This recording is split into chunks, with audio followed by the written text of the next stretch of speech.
Bueno, gracias Michelle y gracias por el 14º seminario de Campo y Tecnología que, como siempre, se portan muy bien, ¿no? Con los productores, con la tecnología, así que de verdad gracias. Ahora vamos a hablar de algo que quizá parece algo obvio, ¿no?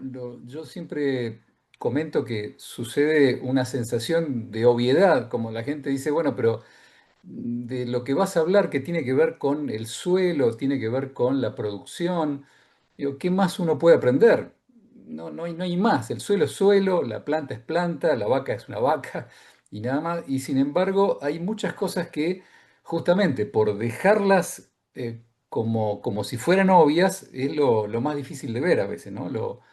Lo que está por detrás o por debajo es lo más importante y que lamentablemente uno lo dejó de, por lo menos de tener en cuenta y es relevante para poder hacer una producción de verdad saludable en el sentido más amplio de la palabra saludable. Y esto es un poco el objetivo de la charla de hoy, que tiene que ver con cómo hacer una transición entre una agricultura o una ganadería convencional hacia una producción eh, yo le llamo sustentable, hoy le dicen regenerativa, pero bueno, no importa. La verdad que la palabra hoy no es tan relevante como el concepto que es lo que vamos a hablar.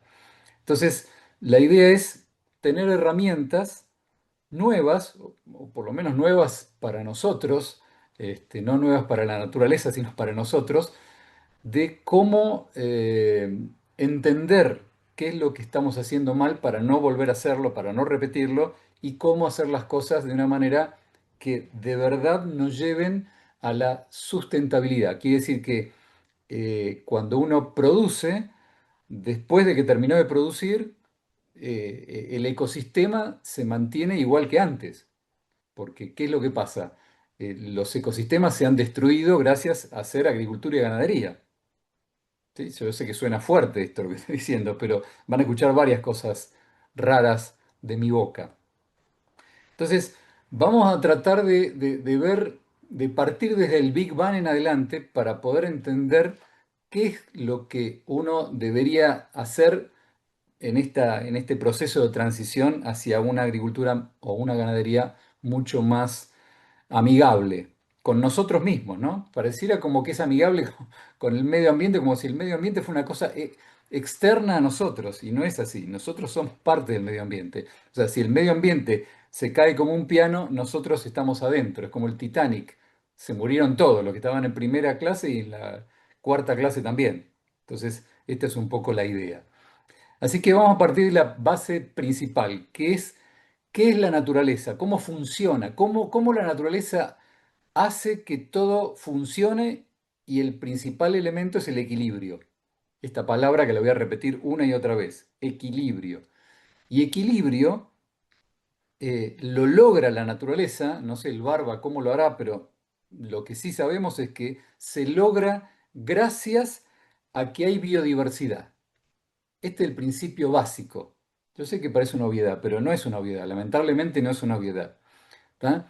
Entonces, el equilibrio en los ecosistemas se logran a partir de la biodiversidad. ¿Qué quiere decir? Que tiene que haber plantas, animales, insectos, hongos, bacterias, todo distinto y cuanto más cantidad y diversidad haya, más sostenible se hace el equilibrio.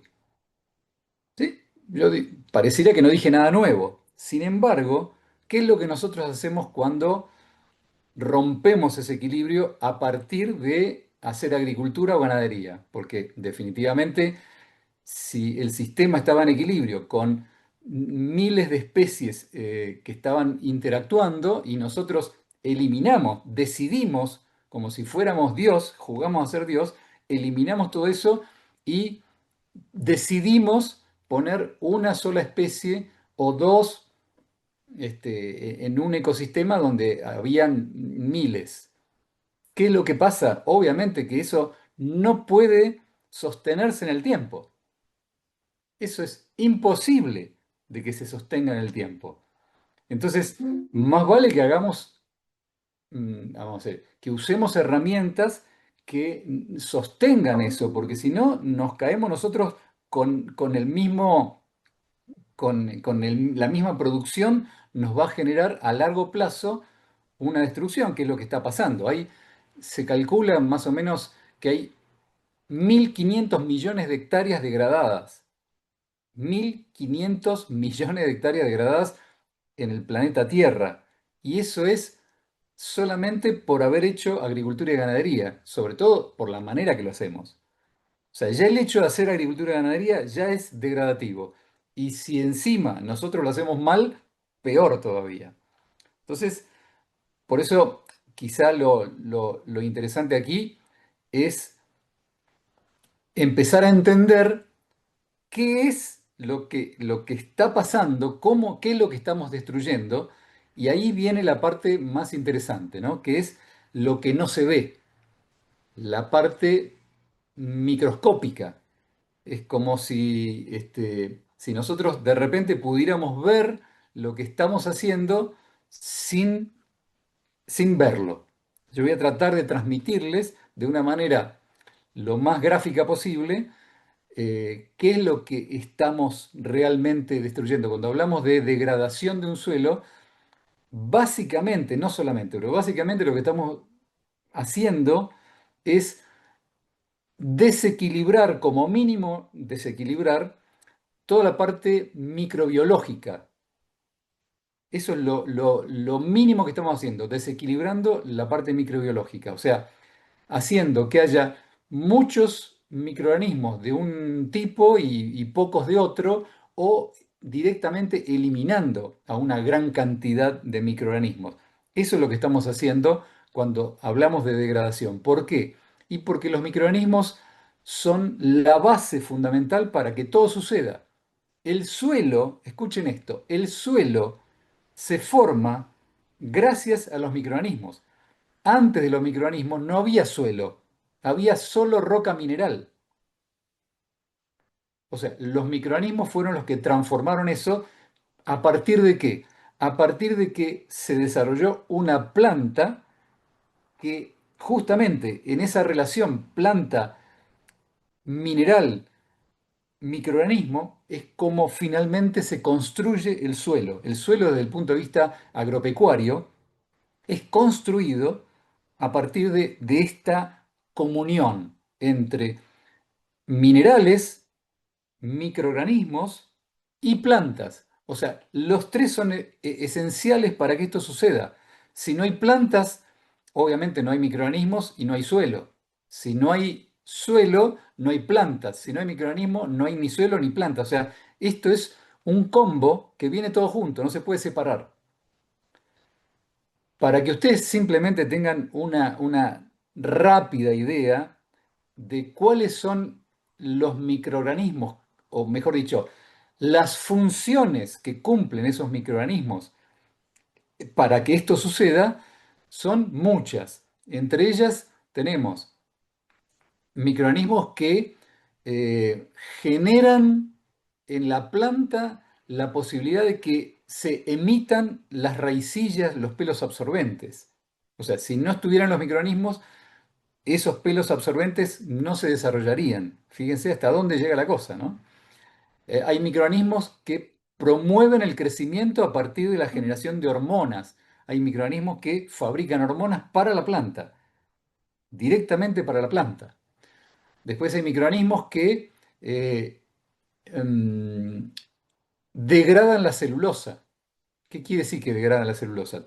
El rastrojo, lo que nosotros denominamos rastrojo, cae al suelo, o sea, la planta muerta cae al suelo, y si no hubiese alguien que abre la puerta, entre comillas, de la planta para que todos los elementos que estaban adentro de la planta vuelvan otra vez a reciclarse y a que queden en el sistema, no habría forma de que esos elementos queden otra vez en el sistema para que las próximas generaciones de plantas los tengan.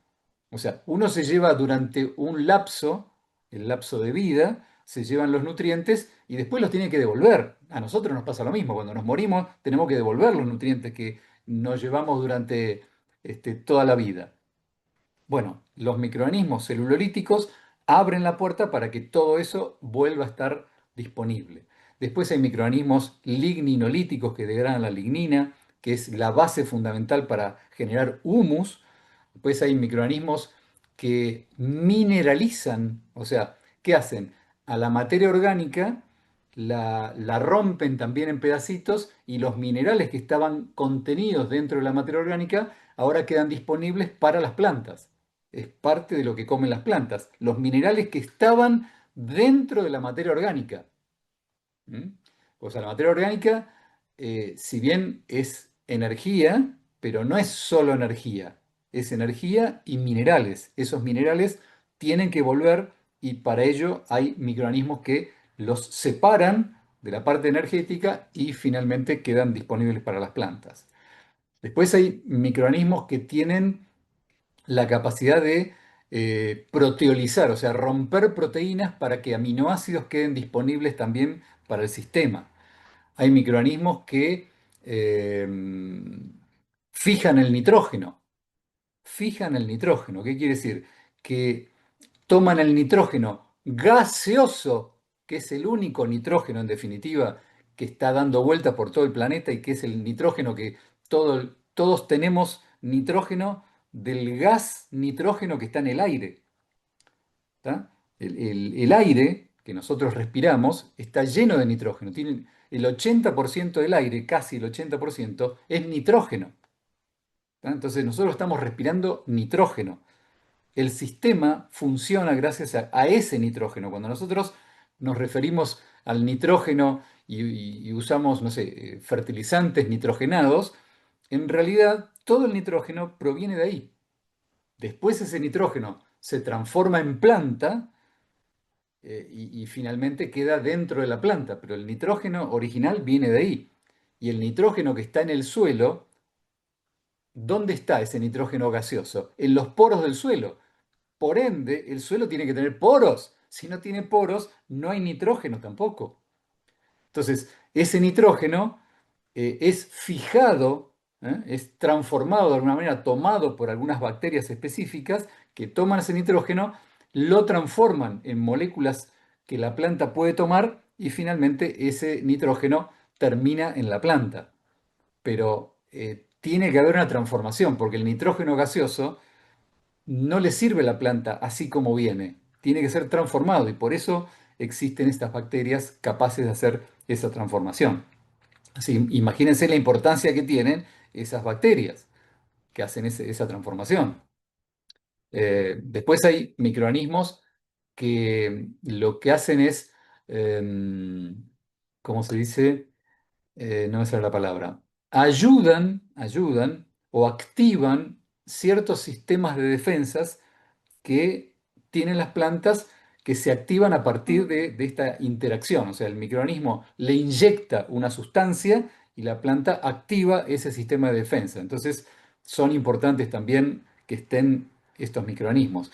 Y después hay otros que eliminan, entre comillas, la basura del sistema. Son como comedores de restos que pueden ser tóxicos para el sistema. Bueno, hay bichos que también ayudan a eliminar eso.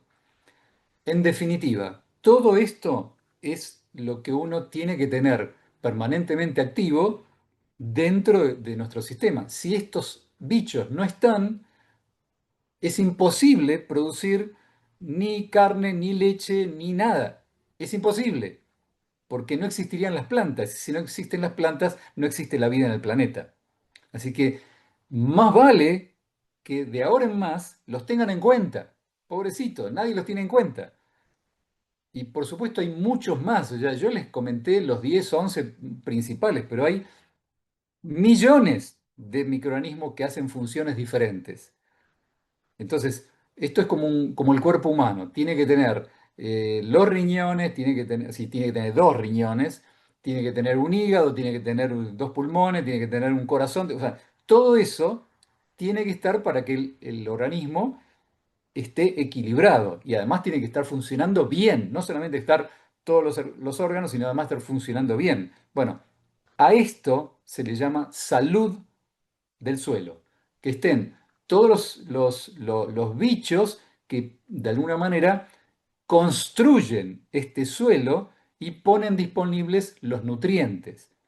Así que la pregunta del millón es, ¿en sus suelos están todos estos bichos? ¡Wow! ¡Qué pregunta!, ¿no? ¿Están en equilibrio? O sea, no solamente están y además están en equilibrio. O sea, ¿están funcionando? ¡Qué pregunta!, ¿no? Bueno, yo les propongo que se empiecen a preguntar eso, que empiecen a analizar sus suelos desde una visión totalmente distinta a la que están acostumbrados. Aquellos pocos que hacen algún tipo de análisis de suelo, bueno, hoy les recomiendo que empiecen a incorporar este tipo de estudios también, ¿no? Un estudio un poquito más interesante y no solamente a ver si hay NPK en el suelo, porque esto no sirve para nada, porque la gente cree, erróneamente, obviamente, erróneamente, que la planta consume NPK y entonces yo lo que tengo que hacer es devolver NPK al suelo y con eso ya me quedo tranquilo. Lo cual es una ridiculez total. ¿Por qué? Porque ese NPK, que son tres elementos, N nitrógeno, P fósforo, K potasio, así esos son los nombres químicos, eh, no son solamente los que consume la planta. La planta consume entre 60 y 80 minerales. Y nosotros cuando devolvemos tres. Estamos locos. No sé si tiene una calculadora ahí a mano, pero hagan la cuenta. Si la planta se lleva 60 elementos y nosotros devolvemos 3, hay 57 que no le estamos devolviendo al sistema. ¿Cómo va a funcionar bien un sistema con, este, con nada? O sea, ¿cuánto dura vivo un sistema? Muy poco. Años, 3, 5. En 5 años nos quedamos sin nada si no lo devolvemos. ¿Qué otra cosa se lleva al sistema agropecuario? Lo que pasa es que el agrícola es mucho más complicado. Ustedes tienen la ventaja de que al ser pecuario, tiene la ventaja que si hacen las cosas bien, la bosta, las deyecciones de los animales, la orina y un montón de otras cosas que suceden ahí en el medio, de alguna manera devuelven la parte energética sobre todo, que es lo que el sistema agrícola se está llevando. Entonces, cuando hacen agricultura, ¿qué están haciendo? Están primero degradando todo porque están generando un conflicto importante, pero cuando cosechan, se están llevando miles y miles y miles de toneladas de energía, que es la materia orgánica, y de minerales. Las dos cosas se están llevando.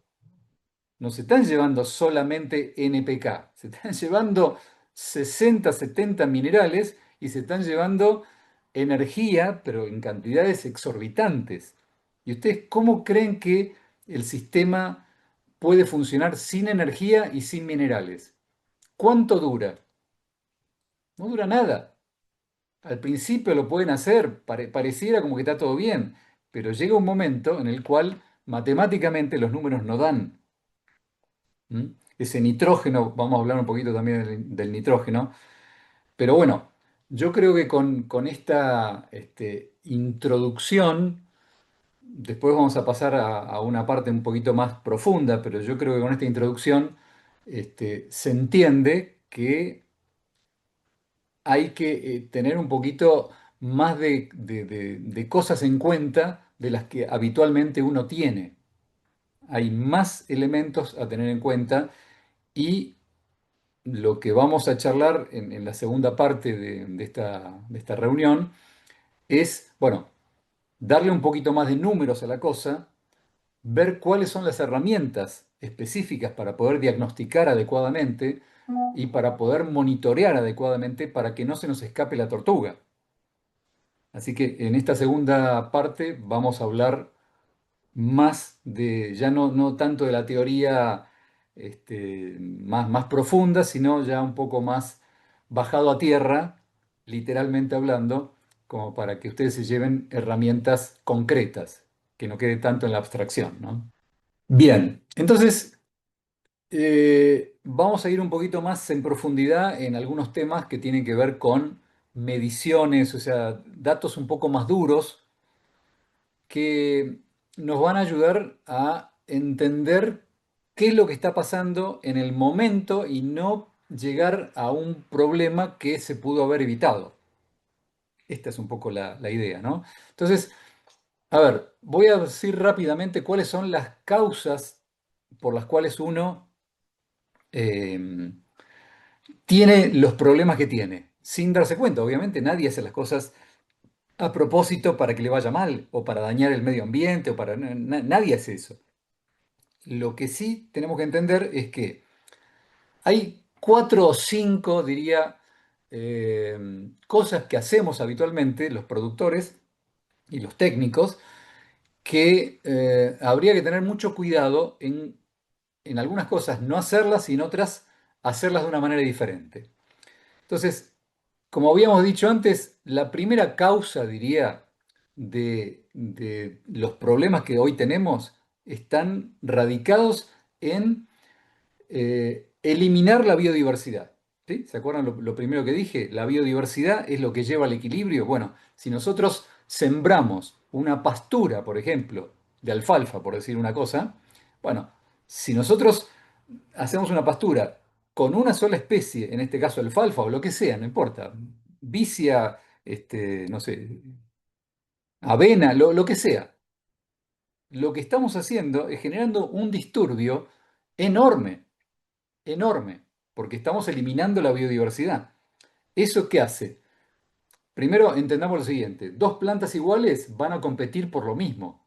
Entonces, no hay nada peor que poner dos plantas exactamente iguales, porque comen lo mismo, necesitan la misma, todo lo mismo. Entonces, cuando uno dice que lo que genera la competencia son las malezas, que obviamente de malas no tienen nada, es un error conceptual. Las malezas son las plantas que nosotros sembramos. Esas son las verdaderas malezas, porque justamente lo que estamos haciendo es un desastre ecológico.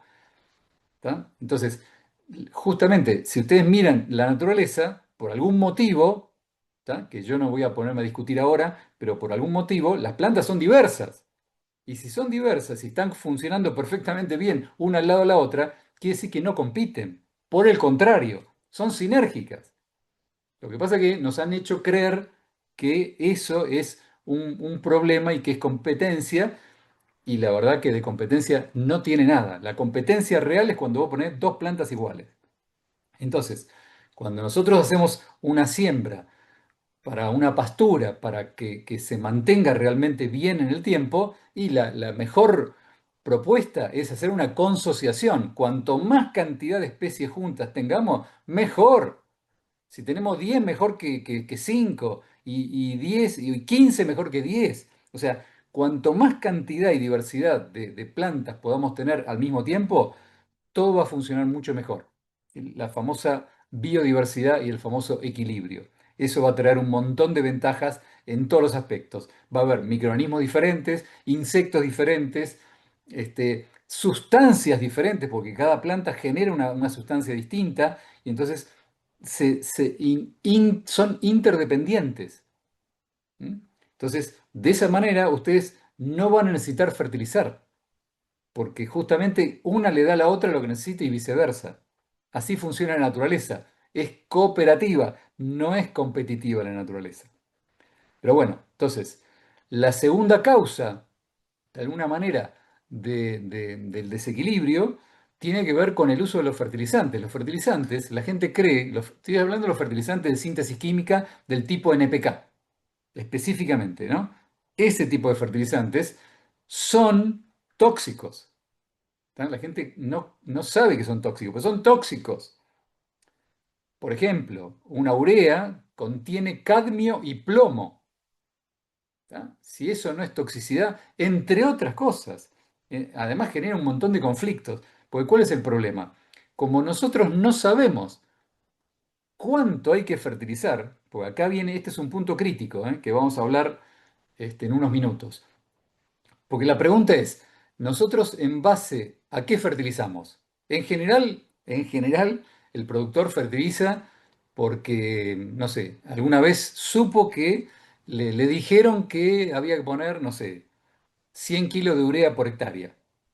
Te estoy diciendo cualquier cosa, ¿no? Pero en general el productor no tiene en cuenta por qué tiene que poner una u otra cosa, ¿sí? Entonces se basa prácticamente en los fertilizantes de síntesis y en el NPK típico, y es un número que en teoría es lo que se usa para cada tipo de cultivo. Bueno, esto es un error garrafal que genera un montón de conflictos, sobre todo desequilibrio. ¿Por qué? Y porque estoy metiendo cosas que a lo mejor no se necesitan, o estoy poniendo cosas de más y hay cosas que no estoy poniendo. Entonces hay desequilibrios químicos graves, graves, graves. Muchas veces uno cree que no, me falta potasio en este suelo y entonces le ponen potasio, le ponen potasio, le ponen potasio y llega un punto que el potasio está tan alto que termina bloqueándose y bloqueando a otros elementos también.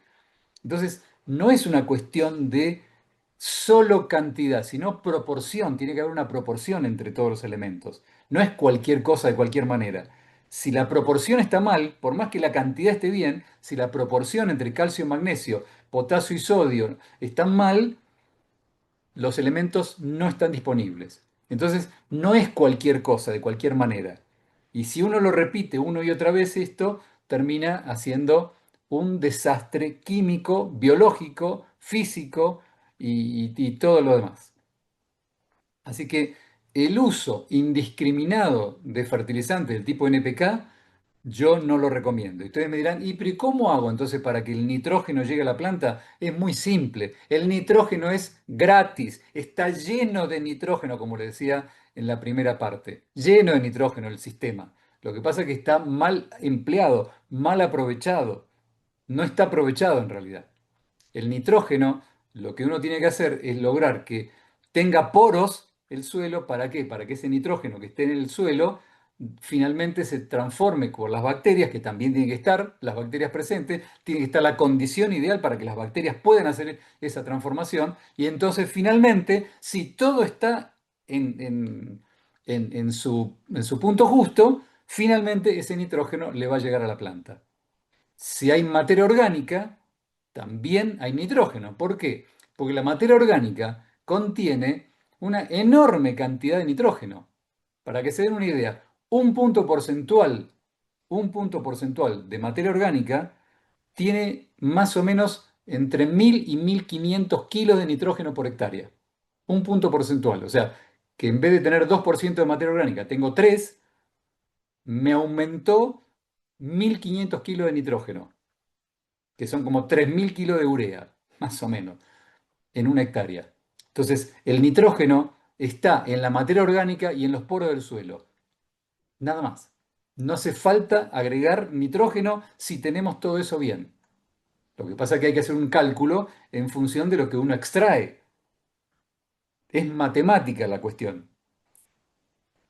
Bueno, ¿qué otro motivo hay para que se generen tantos conflictos? Obviamente el uso de fungicidas, insecticidas, herbicidas, bactericidas, todo eso es veneno puro y veneno del malo para que todo lo que estamos hablando, toda la parte microbiológica que estamos hablando, se muera de un saque. Entonces, lo que estamos haciendo es yendo exactamente en contra de lo que tenemos que hacer. Y ustedes me dirán, ¿y pero ¿y cómo hacemos? Porque, ¿cómo hacemos para controlar el bicho no sé cuál, el hongo no sé cuál, el insecto? Muchachos, la única manera por la cual la naturaleza funciona en equilibrio es justamente con la biodiversidad.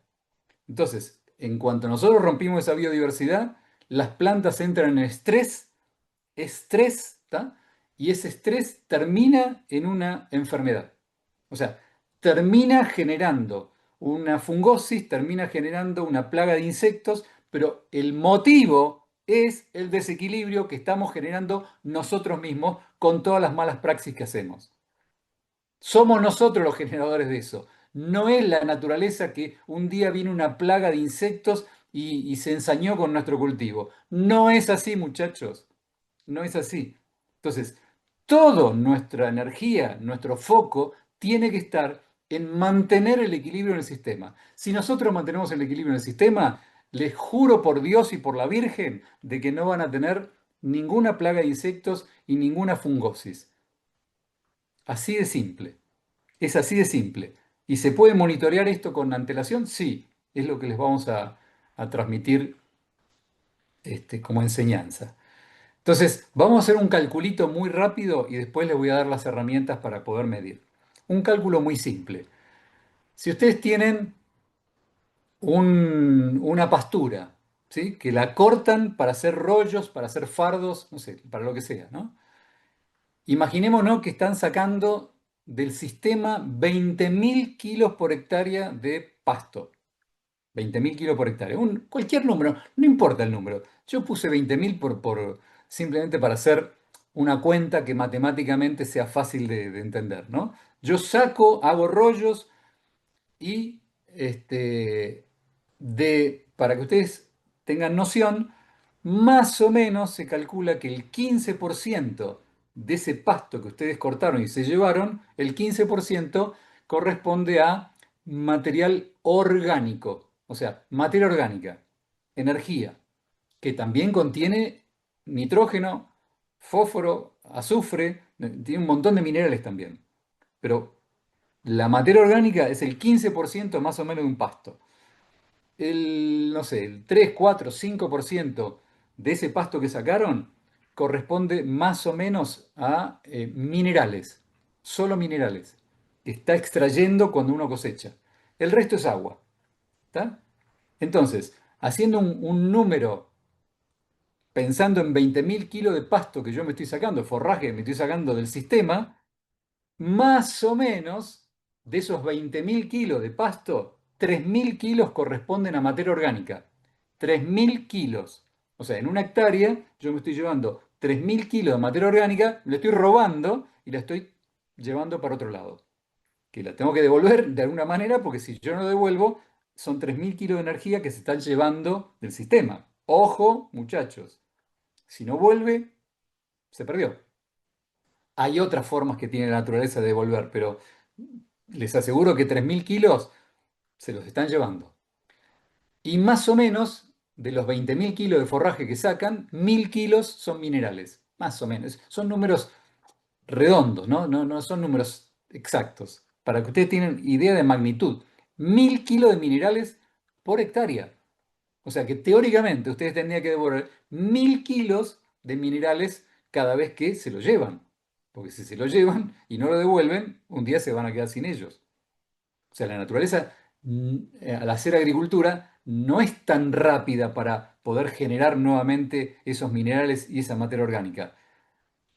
Si fuera un bosque natural, sí, pero en la realidad de una producción agropecuaria es muy rápido lo que sacamos y si no lo devolvemos vamos a estar en problemas.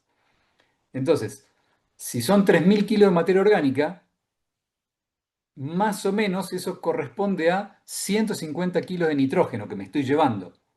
Si hacemos las cuentas, de los 3.000 kilos de materia orgánica, más o menos 150 kilos son de nitrógeno que me estoy llevando. Entonces, de alguna manera todo esto tiene que devolverse, porque si no, nos quedamos secos, muchachos. ¿Mm? Digo, estoy tirando números muy, muy rápidos para que ustedes entiendan que cosechar, si no lo devolvemos con la caca y con el pis de los animales o no lo devolvemos de otra manera, nos quedamos como Tarzán en el Día de la Madre. Entonces, ¿cuáles son las herramientas que yo en este caso les ofrezco como parte de un, no sé, de un regalo? ¿Tá? Yo les regalo a ustedes el conocimiento para que puedan tener alguna información. ¿Cuáles son las herramientas? Esta es una de las herramientas que se llama cromatografía de suelo, que es una forma de poder medir la salud del suelo. Esto que estábamos hablando al principio. ¿Está vivo o está muerto el suelo? Si está muerto no puede darle vida a ninguna planta. Pero si está vivo, la pregunta que sigue es, ¿está enfermo o está sano?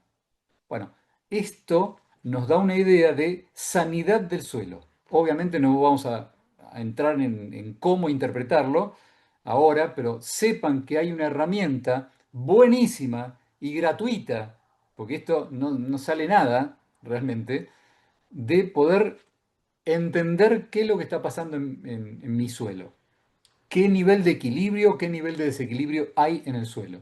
Cromatografía es la herramienta que sirve para eso. ¿Qué otra, diría, herramienta nosotros utilizamos ya no tanto de diagnóstico inicial, sino de diagnóstico permanente durante todo el proceso del cultivo? Utilizamos dos herramientas. Esto que se llama refractómetro o brixómetro, que es un aparatito que no lleva ni cable, ni pilas, ni nada. Es un aparatito mecánico que solamente mide la refracción de la luz. ¿Para qué me sirve esto? Para extraer una gota de savia de las hojas, una gota de savia, se pone aquí en esta platina, ¿sí? Y tiene ahí adentro una escala. Seguramente muchos, los lecheros seguramente conocen esto, pero lo han hecho siempre para medir leche, no para medir a la planta a ver qué es lo que está pasando. Es como sacarle sangre a la planta y ver qué es lo que está pasando. Entonces, se mira por aquí, hay una escala que dice cuántos grados Brix tiene la savia de la planta. ¿Para qué sirve?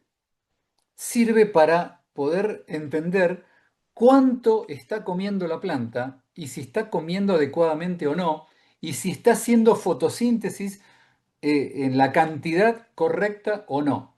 O sea, de alguna manera me está indicando el nivel nutricional y el nivel de equilibrio nutricional que tiene una planta.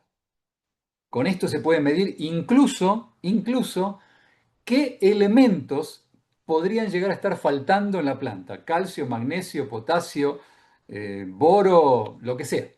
¿Sí? Cualquier elemento también es factible de medirlo con esta herramienta, que repito, son mediciones gratuitas, porque esto una vez que uno lo compró sale $20, para que se den una idea, este aparatito sale $20, y una vez que uno lo tiene, lo puede usar todos los días, una vez por semana, una vez cada 10 días, lo que ustedes quieran, con cierta frecuencia, van midiendo cómo está comiendo la planta, pero la planta come todos los días igual que nosotros.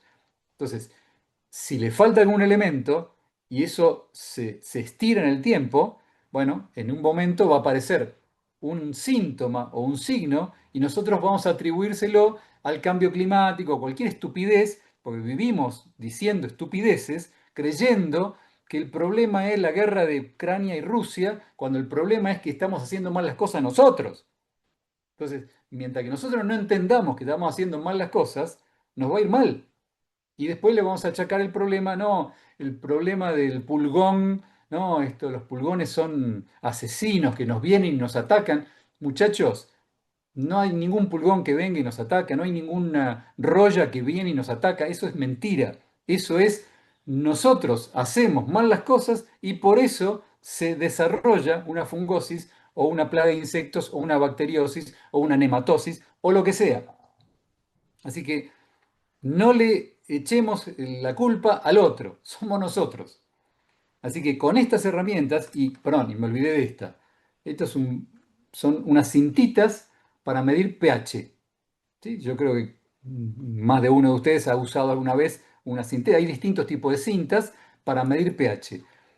Medimos el pH de la savia. ¿Para qué? Justamente para identificar esto que estamos hablando. Es no solamente el tema nutricional nos da el pH, sino además nos da la posibilidad de que se desarrolle alguna plaga de insectos o alguna fungosis. Con este papelito nosotros podemos estar 30 días antes de que eso suceda y podemos evitarlo. Porque el tema no es seguir matando a más bichos, sino evitar que se desarrollen en forma de plaga o de fungosis. Eso es lo que tenemos que hacer.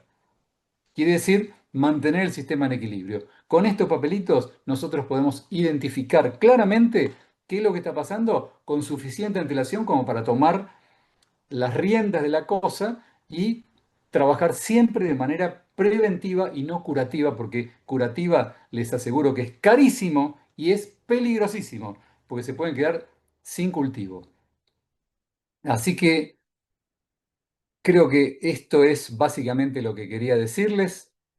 La justificación de por qué hacer esto no es solamente una cuestión romántica, porque la gente me ve a mí, cree que yo soy un hippie, ¿no? Que hablo de cosas románticas y que todo esto no se puede llevar a cabo y que es muy caro producir de manera agroecológica. Es mentira, nos mintieron, todo el tiempo nos viven mintiendo, haciéndonos creer eso, porque hay gente que no le conviene que las cosas sean tan simples como las que yo estoy planteando, porque si no, se pierde el negocio. Así que les propongo que hagan esto porque van a tener mejor resultado económico, mejor resultado ecológico, van a tener mejor calidad de lo que están produciendo. O sea, sus animales van a comer plantas que están mejor nutridas. Por lo tanto, el animal va a estar mejor nutrido y se va a enfermar menos. Es simple, todo es muy simple. Es demasiado simple. ¿Tá?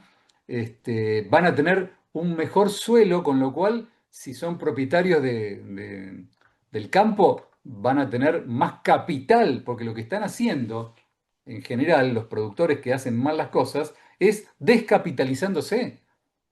Aquí en Argentina, les puedo garantizar que los productores están perdiendo todos los años un 10, un 20% de su capital, pero no lo ven porque es como el robo hormiga, no se da cuenta, no se da cuenta.